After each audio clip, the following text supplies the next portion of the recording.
الحمد لله رب العالمين حمدا يوافي نعمه ويكافئ مزيده. يا ربنا لك الحمد كما ينبغي لجلال وجهك ولعظيم سلطانك. اللهم فصل وسلم وزد وبارك على منبع الأنوار سيدنا محمد المختار وآله الأبرار وصحابته الأخيار، صلاة تحفظنا بها من شر الأشرار وكيد الفجار ومن فتن الليل والنهار، صلاة تفتح لنا أبواب الرضا والتيسير وتغلق بها أبواب الشر والتعسير. اللهم صل وسلم وزد وبارك على سيدنا محمد طب القلوب ودوائها وعافية الأبدان وشفائها ونور الأبصار وضيائها. مسلمانان إيمان داران، السلام عليكم ورحمة الله وبركاته. ئاینی پیرۆزی ئیسلام هەمیشە و دائیم لەگەڵ پێشکەوتن و سەرکەوتن و سەعادەتایە. ئاینێکی پڕ لە ڕەحمەتە، ئاینی زانست و زانیاریە. یەکەم وشە لە ئاینی پیرۆزی ئیسلامە کە بە وەحی بۆ پێغەمبەری ئیسلام هات، ئاەتی ئیقڕە بسم ربک الذی خەلق بوو. ئەمە ئەوە ئەگەیەنە دینی ئیسلام دینی علم و زانست و سەقافەتە، دینی پێشکەوتنە، دینێکە ئەوەی کەوا سوود و قازانجی تیابێ بۆ مرۆڤایەتی ئاماژەی پێکردو و تەرویجی پێداوە و ئەندامان و مسلمانان و ئیماندارانی هەڵنا لەسەر ئەوەی کە هەمیشە و دائیم زانست خواز بن و هەمیشە و دائیم زانست دۆست بن. و پێغەمبەری ئیسلاممان سەڵات و سەلامی لەسەر بێ، بەڵێ پێغەمبەرێکی نەخوێنەوار بوو، بەڵام خوا بە قورئانەکەی خۆی کردی بە خوێندەوار. قورئانی بۆ نارد، پەیامی بۆ نارد. خوای تەبارەک و تەعالا خۆی پێی ئەفەرمێت تۆ هیچت نەزانی، ئێمە قورئانمان بۆ ناردی، ئێمە فێرمان کردی، زانستمان پێدای، علممان پێدای. وەکانە فەضڵ الله عەلەیکە عەظیما، فەزڵی خوا و لوتفی خوا لەسەر تۆ زۆر گەورەیە. ئەو پێغەمبەرە نازدارە ئەفەرمێت لەبارەی علم و زانستەوە، لەبارەی هەوڵدانی مسلمانان و ئیماندارانەوە کە جاهیل نەبن، نەزان نەبن، نەفام نەبن، لەگەڵ زروفا بڕۆن بڕێەوە، هەر شتێک مایەی سوود و قازانجی خۆیان و کۆمەڵگەیان بێ وەریگرن. ئەو پێغەمبەرە ئەفەرمێت اطلبوا العلم ولو بالصين، یان لە ڕیواترا ئەفەرمێت ئێوە ومن المهد إلى اللحد، اطلبوا العلم من المهد إلى اللحد. ئێوە بەدوای علم و زانستا بن، ئەگەر لە سین بێت، ئەگەر لە چین بێت، ئەگەر لەم پەڕ و ئەو پەڕی شەرق و غەرب بێ، ئەگەر لەسەر سورەیا بێت دایگرنە خوارەوە، ئەگەر لەسەر مەریخ بێت دایگرنە خوارەوە. ئێوە لە ناو بێشکەوە حەتاک و لەحد و مردن و ناو گۆڕ بەدوای علم و زانستا بگەڕێن. ئەمە پێغەمبەری نازدارە فەرمێت. یعنی علمێک سوودبەخش بێت، مایەی قازانج بێ بۆ کۆمەڵگا و بۆ مرۆڤایەتی. پێغەمبەری نازدار صلی الله علیه وسلم لە حەدیثێکی بوخاریە تەشبیهی خۆی و هیدایەت و علم و زانستی کردووە بە بارانی ڕەحمەتەوە، بەو ئەرزەوە کە باران لێیەدا. ئەفەرمێت هاوێنەی ناردنی من و هیدایەت و علم و زانست وەکو هاوێنەی باران و ئەو ئەرزەوایە کە ئەو بارانە ئەدا لەو ئەرزە، ئەرز ئەبێتە سێ بەشەوە، بەشێک لە زەوی و ئەرزەکان ئەو بارانە گل ئەداتەوە وەری ئەگرێ و گیاشی نەکا و سەوزی ئەکات، ئاوی گل ئەداتەوە. و بەشێک لەو زەویە کە باران لێیەدا گیا سەوز ناکە، بەڵام ئاو گل ئەداتەوە ئەڕواتە ژێر زەمین، سبەی نییە، مرۆڤەکان بیر لێ ئەدەن و چاڵ هەڵەکەن و ئاوی لێتێ و کارێز و ئیسفادەی لێکەن و خۆیان و حەیوانات لێ ئەخۆنەوە. زەوی وایشەیە، بەڵێ باران ئەبارێ بەسەریا، بەڵام زەویەکە بەڕاستی نە ئاو گل ئەداتەوە، نە گیاشین و سەوزەکە، زەویەکی شینکەی خراپە، زەویەکی تاوێرە، زەویەکی ڕەقە. پێغەمبەری خوا مێ هاوێنەی من و هیدایەت و عیلم و زانست وەک ئەو ئەرزوبارانەوایە کە من هاتووم خوا بە ڕەحمەت ڕەوانەی کردووە. خەڵکی وا هەیە هیدایەت وەرەگرێ و عیلم و زانستیش وەرئەگرێ و ئەم عیلم و زانستە وا بەکاری ئەهێنێ هەم بۆ خۆیشی و خێزانی و ماڵ و منداڵ و کۆمەڵگایش خەڵک سوودی لێ ئەبینێت. عالمێکی تەقی و ڕەبانیە، عالم و زانایەکە کە هەر عیلم و زانستێک کە مای سوود بەخشێ وەرێگرێت خۆیشی و خەڵکی ئیسفادەی پێگەینێت. ئەمە ئەو ئەرزەیەکەوە هەم ئاو وەرەگرێ هەم گیای شینەکە وە کۆمەڵی خەڵکیش بەڕاستی هیدایەت لە منەوە وەرەگرن، بەڵام عیلم و زانستیان نییە. مسلمان بوون، شایەتمان هێنا، ئیمانیان هێناوە، بەڵام عیلم و زانستێکی وایان وەرنەگرتووە کە بتوانن سوود بە کۆمەڵگا و بە خۆیان بە چواردەری خۆیان بگەێنن. ئەوانە کەوا مسلمانن، ئیماندارن، بەڵام ئینتیزاماتی شەرعیان کەمە، بەڵام زانستی شەرعی شارەزانین. وە کۆمەڵە تریش لە سەرزەویە لە خەڵکی نە هیدایەت وەرەگرن نە بەڕاستی ئەو عیلم و زانستەیش کەوا ئێمە هێناومانە یا دێت بەسەر کۆمەڵگا باوەریشی بگرن، بەڵام بە پێی پێوی ئیسفادەی لێ ناکەن. یعنی نە مسلمان بوون و نە عیلم و زانستیان وەرگرتووە، یا وەریان گرتووە بەڕاستی بە پێی پێوی ئیسفادەیان لێ نەکردووە. ئەم تەشبیهە زۆر بەخۆتە. باران ڕەحمەتە، پێغەمبەر ڕەحمەتە. ئەو ئەرزە کەمایی منفعەتە ئینسانی ئەبێ منفعەتی هەبێت. ئاوا تەشبیهی کردووە پێغەمبەری خوا صلی الله علیه وسلم. جا کەواتە ئێمە لە ڕۆژگارێکای فیتنەکان وەکو دەریا شەپۆ لەدەن، فیتنەی ڕۆژگار، فیتنەی تەکنۆلۆژیا لە موبایل و تەلەڤیزیۆن و هەروە هەموو وەسایلەکانی تر. ئەمە هەمووی بۆ ئینسانیەت هاتووە، عیلمە و زانستە، بەڵام لەگەڵ ئەوەیشە فیتنەیەکی زۆر خەتەرناکە بۆ کۆمەڵگا و لە ڕۆژگارە. زۆر جار ئەمانە ئیعلانی حربی ئەخلاقی و لە ناوبردنی ئەخلاقیان کردووە لە کۆمەڵگاکانە، لە ناو مسلمانان و غەیرە مسلمانانیشە. ئیمان و ئیسلام و ئەخلاق و ڕەوشت و کولتوری خستە خەتەرەوە. بەڕاستی وەکو دەریایەکی بێبنوایە، وەک سێگۆشەی بەرمۆدە وایە. چۆن بەڕاستی ئەو دەریانە ئینسان قوتەدا، سێگۆشەی بەرمۆدە ئینسان قوتەدا و لە ناوێ با. ئەم تەکنەلۆجیایشە لەم عەسری ئێمە بەڵێ عیلم و زانستە کە هاتووە، ئەگەر وریای ئیمان و دین و ئەخلاق و ڕەوشتمان نەبین، بەڕاستی ئەو دەریا و زەریا و سێگۆشەی بەرمۆدەیە قوتمانەدا ئیمان و دین و ئەخلاق و وڵات و وێرانەکە هەمومان نەخنکەین. بۆیە ئەبێ زۆر ئاگامان لە خۆمان و ماڵ و منداڵ و خاک و وڵات و نیشتیمانیشمان بێت لەو فیتنانە کە وەکو وەرزم تەکنەلۆجیا تەلەڤیزیۆنێکە لەو فیتنانە. حتا پێغەمبەری خوا فەرمێن لە ئاخر زەمانە قیامەت هەڵنادێت تا هەموو ماڵە فیتنەیەکی تێ نەکەوێت. ولەماو زانان فەرمێن ئەو فیتنە تەلەڤیزیۆنە کە بەڕاستی قسەت بۆ ئەکا، گوێی بۆ ئەگری، سەری بۆ لەقنی، پێی پێەکەنی، ئەو گرێنێ ئەو خەنێنێ. ئەمە خۆی بۆ خۆی شەیطانێکە، تووشی غەفڵەتی کردووی کە خوا وەلا تەکونوا من الغافلین، لە غافلان مەبن، لە بێئاگایان مەبن، وریابن. لەو خراپتر ئەنتەرنێت، لەو خراپتر موبایل، لەو خراپتر تۆڕە کۆمەڵایەتەکان لە فەیسبوک و ئەنستاگرام و ئەنجا لەوانە خراپتر نام تایتوکە توکتوکە چی هاتووە. ئەمە حەر زۆر زۆر وێرانە و ئەخلاق و ماڵوێرانی ڕووی کردە کۆمەڵگا و مجتەمەعمان خۆشەویستان. ئەم وەسائلانە شمشێری دووسەرن. بەڕاستی یان ئەو بڕێ و وێران دەکات یان پێش دەخا و سەرت دەخا. ئەنتەرنێت عیلم و زانستە، ئینکاری ناکرێت.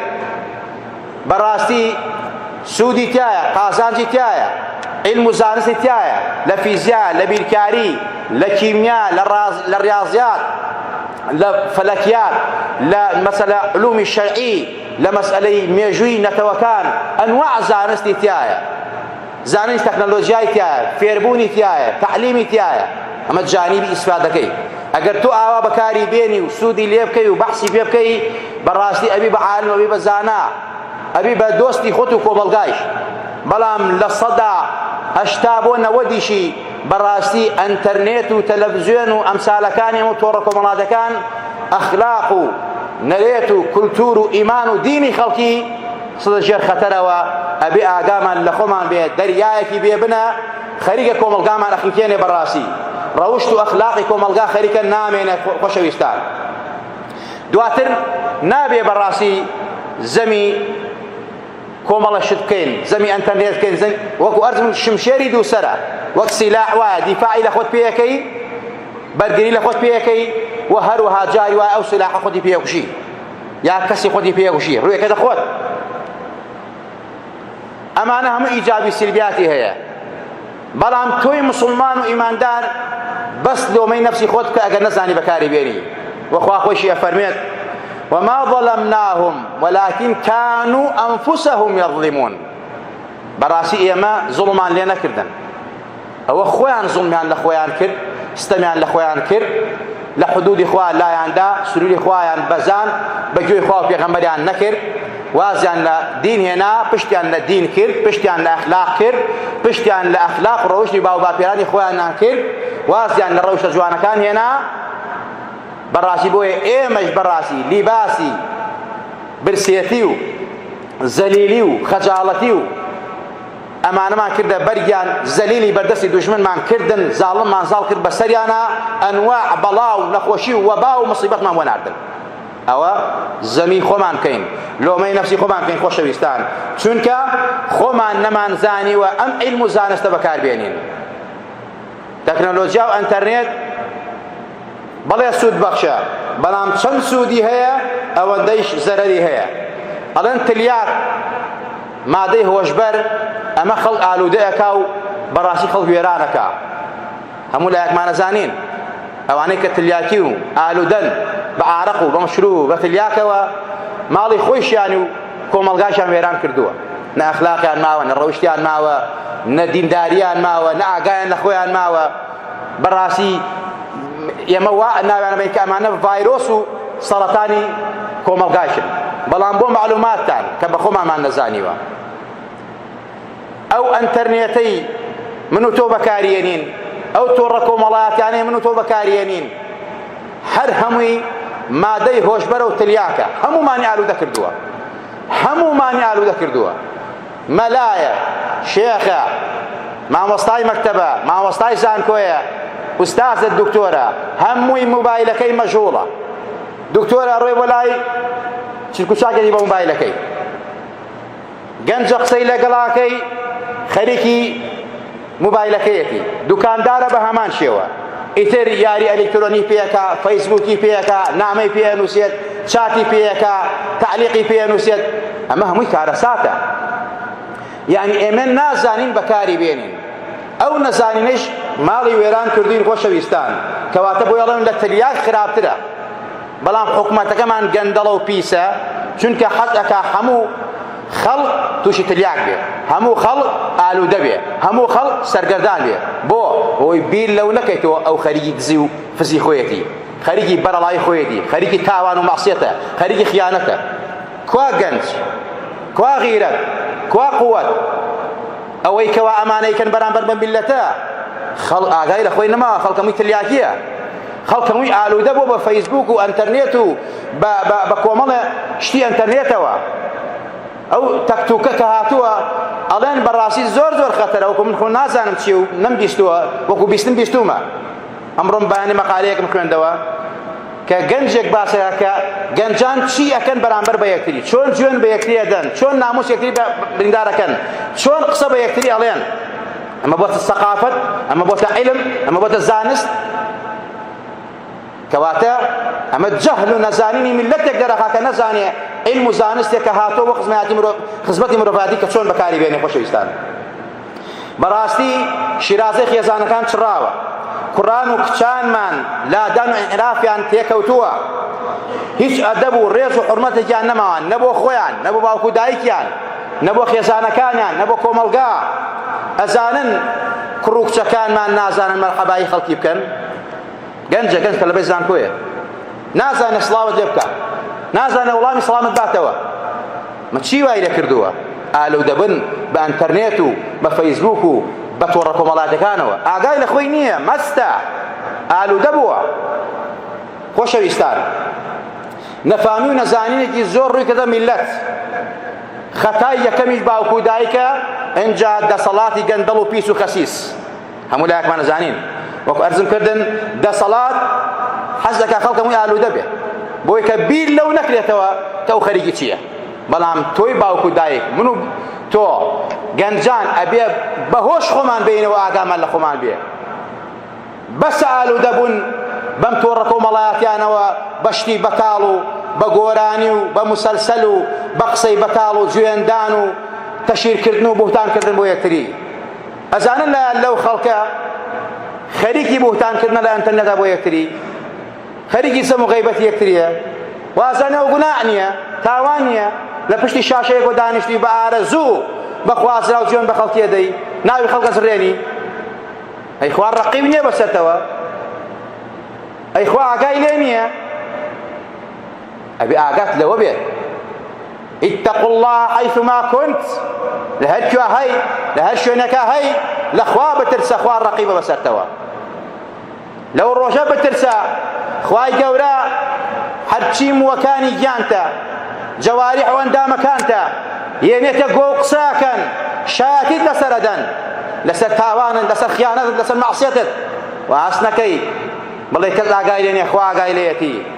ئەو پەنجانەی کە تعلیقی پێنووسی، ئەو پەنجانەی کەشتی پێنووسی، ئەو پەنجانەی کە ئیدی زاڵمی پێەکەی، ئەو پەنجانەی کەوا گفتوگۆی پێەکەی لەگەڵ خەڵکیە هەمووی تاوانە لای خوا نووسراوە. ئاگاتان لە خۆتان بێ.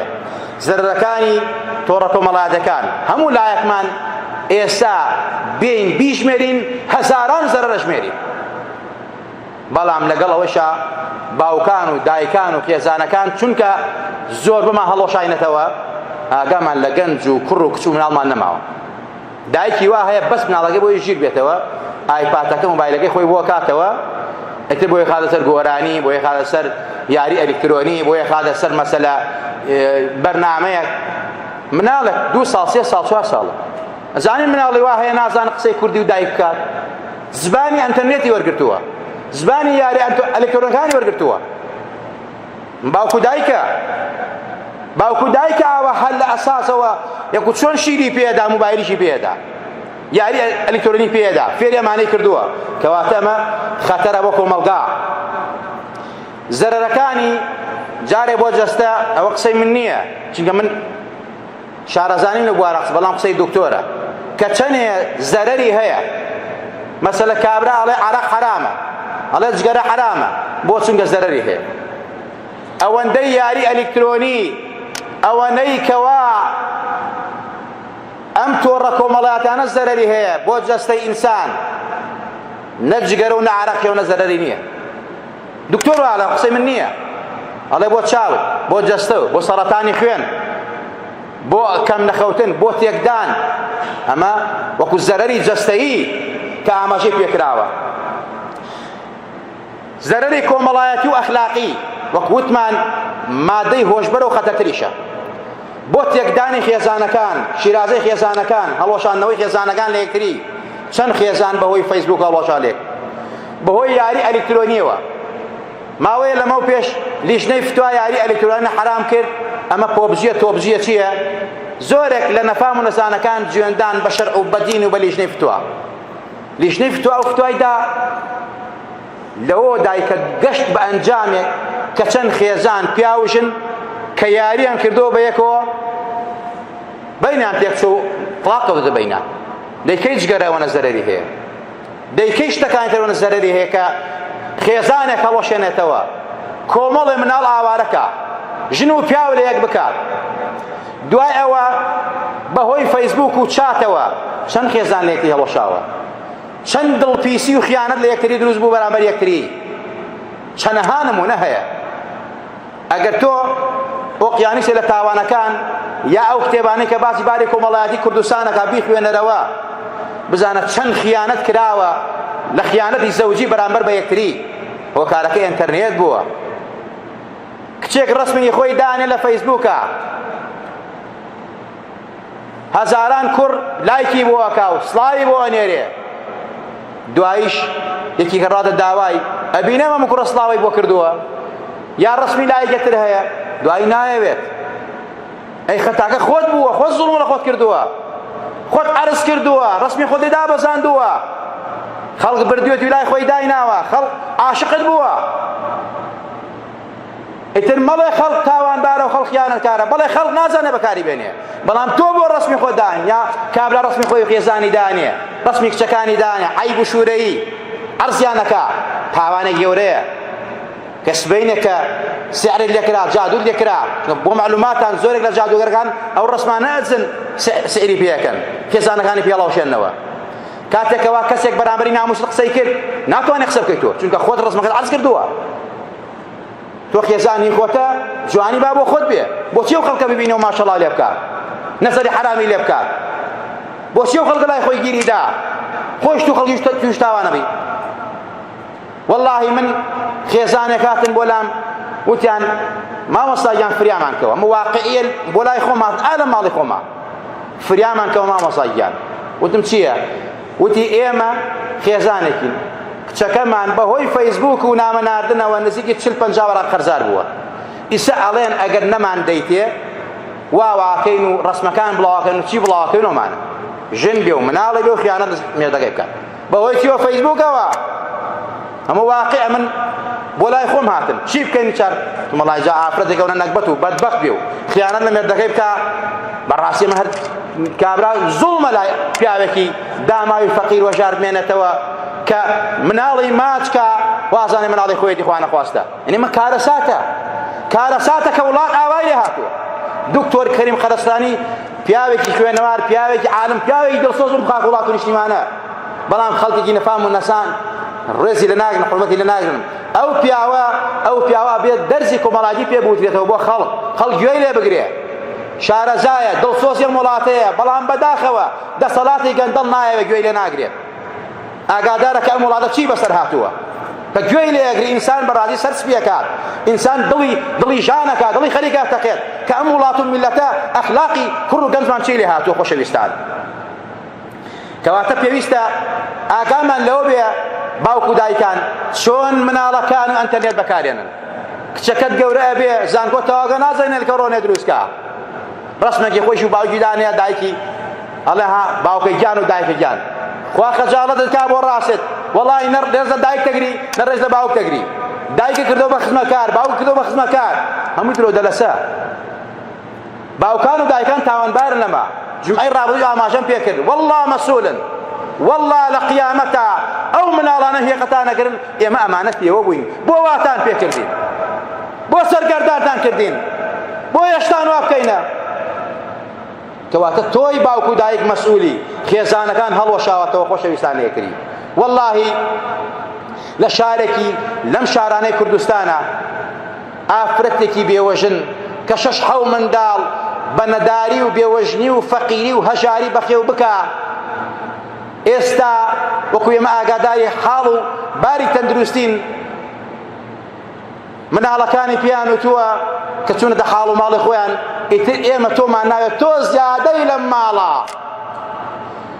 زیادەی لەم ماڵە دوای چەندین ساڵ بەخێوکردنی ئەولاد و مناڵ وەفا وای لێ بێ دایکی خۆیان دەرکەن بڵێن تۆ زیادەی لەم ماڵە بەرهەمی ئەنتەرنێت هێشتا نەوەکانی فەیسبووکیش نین ئەوانە کەم قسەیان کردووە کەسانێکن کە 40-50 ساڵ تەمەنیانە بەڕاستی ئەم قسە بەرامبەر دایکیانەکەن ئەبێن نەوەکانی فەیسبووک و ئەنیستیگرام و ئەنتەرنێت سبەینێ چی بە ئێمە بڵێن چۆن دەرمانکەن چۆن ڕسوامانکەن چۆن خەجاڵەتمانکەن لە دنیا و لە قیامەتە ئەمە وەفایە ئەمە دینداریە ئەها دوورکەوتنەوە لە دین پشتکردنەکەن دین چی لێ هاتووە کابرا دایکی خۆی دەرکا بڵێ تۆ زیادەی وریابن مناڵەکان لەوە خراپتتان پێکەن نەوەکانی فەیسبووک و ئەنتەرنێت لەوە خراپتتان پێکەن ئەوانە کە ئەوەیان کردووە نەوەی فەیسبووک ئەنتەرنێت نەبوون نەوەی ساڵی 80کان و 70کانن کە دایکی خۆیان دەرکردووە ئەوە واقعەکەی چ هەیە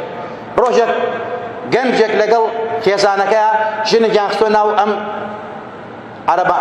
ماتۆڕە سلکانە ئەمە ماتۆڕی کە باروشی پێبن ژنێکی پیری تیا و هێنانە بەر ئەو دەرگایەمە والله ما مصانا ام افرت لي رادان بودان والله ما ناتوان بخيويكين بو ناتوان شيته ما افرته بو ناتوان بخيويكي والله من ننتي خيزانا كما كركانك شكاني نانبه مني بخوا فقير وشار ناتوان بخيويكم سير المجتمعات لياتو اما من خوم واقع ايزان تلبيت شنيك شك منو تو نيزانين لم كوملغا ربع اما كوملغا وشيرازي كوملغا تراوا بهوي انترنيتو بهوي فتنه كان الروجدار وسردموا انجا خوشويستان انحرافي جنجان كواخي زانكان امروشن يعني بياني طلاق يدا دوما طلاق يدا نابن بيكوا انحراف ولادان رياوا او الله سير او الله بياز هيش وفاو هيش حرمته هيش رزق لبيني خيزانه كان نماوا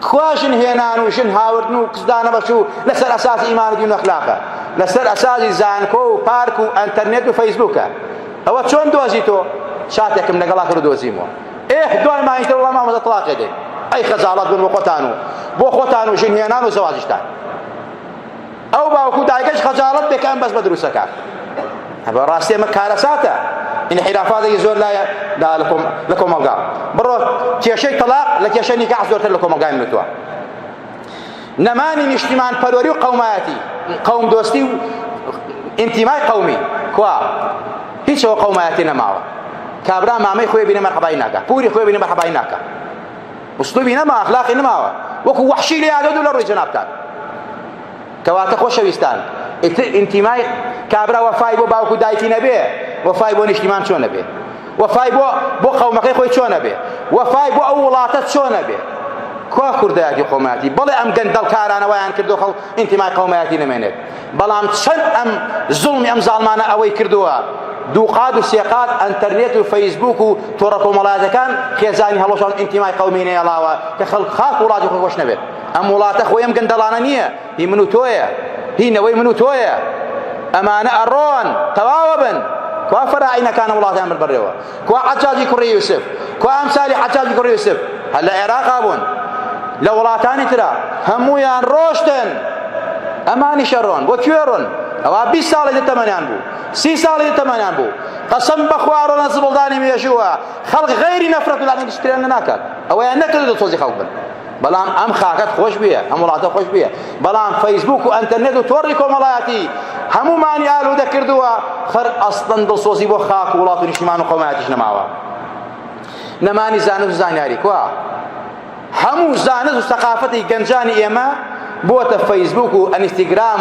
وتيك توك وتاك توك امانه كوا علم كوا زانس بارك نما پیغمبر خدا فرمود لا زمان علم نامني اعوتا خلق عالمانو مشغوله بآلو دابه على مكان وفادكنو كوم الجاهل ونفهم ونزان رنشونا كيان برازي فتوادن لعلم زانستكانا خويشانو كوم القاش برو ويرانو هل ديربن امش خطاكا باوكو دايك يكما انجا د صلاتي جندل كيش رقابي كيدانا ناوه هيك شاو ديري كيدانا بلام توي باوكو دايك اقاو لخود بيه اقاو الانترنت دقي مال بيه اقاو لكركت بيه اقاو لكشكت بيه شي ابوشيه شي لبركات شي اخوات شلون اروح كي رفيقتي كي دوستي لقلت يا اروح لقلت يا سعيته اما لسرته نلي حكمته ده صلاته او وقت ارسم كردن برنامج بو تو دارشتو بو گنجي تو دارشتو كهمو قالو دبي بير نكاتو خريجي تشيه بلام تو ابي دل صوجي خطو خاك ولاتو نشمانو من على قاعد يخد بي جاكواتا تورك ولات كاني امرو اتوانين بلا لسرطان لفيروس كورونا او كروهك ادو بيسترا شنو انا كوشي اگر زونار او كوشي لناو تبع نجات بي ورزقات تبع اشتو بردم حسابي فرقال بلام اما اخلاق نشتم اخلاقنا ياله نشتماننا ياله دو سوزي بو قوماتي كسياتينا ياله يعني هيج ماديك انسانيه انساننا ياله كواتل لسرطان وفيروس وكورونا خرابتره كواتل لتلاقي خرابتره ده صلاتي قندل هاتشن مسألة عالم جنجان توشي تلاقي دو انواع شد بوا ريق نماوا او ام خلقي آلي راب توشي ام آلو دي ام فيسبوك وميسبوك وانترنت بوا رقابي كدانا ناوا اما كارساته توبة ماي دا صلاة مبا دا صلاة اوي كي كالك الطا ئەوەیە کەوا بەڕاستی هەمومانی تووشی شەکرە و زەخت و ئەنواع و یەک نەخۆشین کردووە بێ لەوەی کەوا شیرازی خێزانەکانی چڕاندووە کەواتە تۆ ئەبێ ئاگا لە خۆت بێ تۆ ئەبێ دڵسۆزی خۆت بی تۆ ئەبێ بۆ خوا و دینی خوا بژی بۆ ئەخلاق و ئینتیمای قومیت خۆت بژی خوا لە هەموو لایەکمان ڕازی بێ خوا لە هەموو لایەکمان خۆش بێ خوا عاقبەتمان بەخێر گێڕی خوا لە گوناه و تاوانەکانمان خۆش بی خوا لە بەڵاو وەبا و نەخۆشی پارێزراومان کەی یا ربی خوای گیان لەم بەڵا ناڕەحەتیانە لەم وەبا و نەخۆشیانە لەم تەکنەلۆجیا لە بەکارهێنانی تەکنۆلۆجیا بەسەقەتی خوایە پارێزراومان کەی یا ربی خوای گیان لە سەرەتانی تەکنەلۆجیا و لە ڤایرۆسی تەکنەلۆجیا و لە خراوی بەکارهێنانی پارێزراومان کەی پەروەردگارە خوایە عیززەتمان بیتێ خوایە ئەخلاقمان پارێزراو کەی خوایە لێت ئەپارڕێینەوە ئێمە زوڵممان نەفسی خۆمان کردووە تۆ خاوەنی عەفو لێبوردنیت تۆ خاوەنی ڕەحمەتیت پەروەردگارە یا ربی خوایە بەزەی بە حاڵمانە بێتەوە لەوە زیاتر ئەخلاقمان تێک نەچێت لەوە زیاتر کۆمەلگامان تێک نەچێت لەوە زیاتر ماڵوێران نەبین لەوە زیاتر قوربەسەر نەبین لەوە زیاتر گەنجان و منداڵانمان ماڵوێران نەبن ئالوودە نەبن بە تلیاکەوە بە مادەوەشبەرەکانەوە بە ئەنتەرنێت و تەکنەلۆجیاوە بە بەدڕەوشتی و خراپەکاریەوە پەروەردگارە هانامان بۆ تۆ هێناوە بە تەمای ڕەحمەتی تۆین بە تەمای هێزی تۆین بە تەمای قودەی تۆین خوایە فریامان کەوە یا ربی خوایە فرای وڵات و نیشتیمانمان کەوە یا ربی خوایە گیان ئەوەی دۆستی دینمانە دۆستی ئەخلاق و نیشتیمانمانە دۆستی ئەم میلەتەی خوایە بەرقەراری کەی ئەوەی دوژمن بە دین و بە ئەخلاق و خاک وڵات و نیشتیمانمانە ئەوەی بەرنامەی سەقەتمان بۆ داڕێژێ ئەوەی ئالوودەمانەکە ئەخلاقمان وێرانەکە خوایە وێرانی کەی خوایە لە کۆڵمانی کەیتەوە ئەگەر قابلی هیدایەت و شاوی هیدایەت نەبێ پەروەردگارە خۆت ئاگاو لێیە زوڵممان لێکرێ ستەممان لێکرێ وعدی خۆتە وعدی تۆ ڕاستە زوڵم لە زاڵم قبوڵ مەکەی خوایە لەم زاڵمانیشی قبوڵ مەکەی خوایە ئەوەی کەوا دین و ئیمانی ئەم خەڵقە بەرەو خراپەوەی ئینحرافە بە خەڵکی برسی و توینیەکە خەڵکی ناڕەحەتەکە خوایە ئەگەر قابل هیدایەت هیدایەت دەی ئەگەر قابل نییە خوایە عالیەها سافیلەها ژێرە و ژووری خۆی و جەژداشی یا ربی خوایە بە ئیمانمان ژەنە بە ئیمانمان بنە بە ئیمان و زندومان کەرەوە لەژێر پەرچەم و ئاڵای لا ئیلاهە ئیلا الله محەممەد ڕزا حەشرمان کە زندومان کەرەوە بەزەی بەگەزاڵی و داماوی و تەسکی و تاریکی و ناڕەحەتی ناو بەرزەخ و گۆڕمانە بێتەوە پێغەمبەر بناسینەوە بمان ناسێتەوە تکا و شەفاعەتمان بۆ بکە بانگمان بکە و دەرمان نەکە لە ڕۆژی قیامەتیدا لە خزمەتی ئەو زاتا بین لە خزمەت هاوڵانی ئەو زاتا بین سەڵات و سەلامی لەسەر بێ بانگمان بکە دەرمان نەکە بەدەستی مبارەکی خۆی ئاوی کەوسەرمان بایتێ یا ربی خوای گیان مناڵەکانمان ساڵەکەی مناڵەکانمان تاڵع نەکەی مناڵەکانمان بەهۆش بێنیتەوە گەنجانمان بەهۆش بێنیتەوە پەروەردگارە عاقڵ بن ژیر بن عالم بن خوێنەوار بن دڵسۆز بن بە وەفا بن دژمنمان نەبن دژمنی دین نەبن دژمنی خاک وڵات نەبن ئالوودە نەبن لەوە زیاتر بەم مادە هۆشبەرانەوە بە ئەنتەرنێت و بە تەکنۆلۆجیاوە یا ربی خوایە گیان نەوەیەک بن بتوانین لە سێبەرانە بحەسەینەوە نەوەیەک نەبن دەرمانکەن و ڕسوامانکەن لە دنیا و لە قیامەتە آمین آمین أقول قولي هذا وأستغفر الله لي ولكم ولسائر المسلمين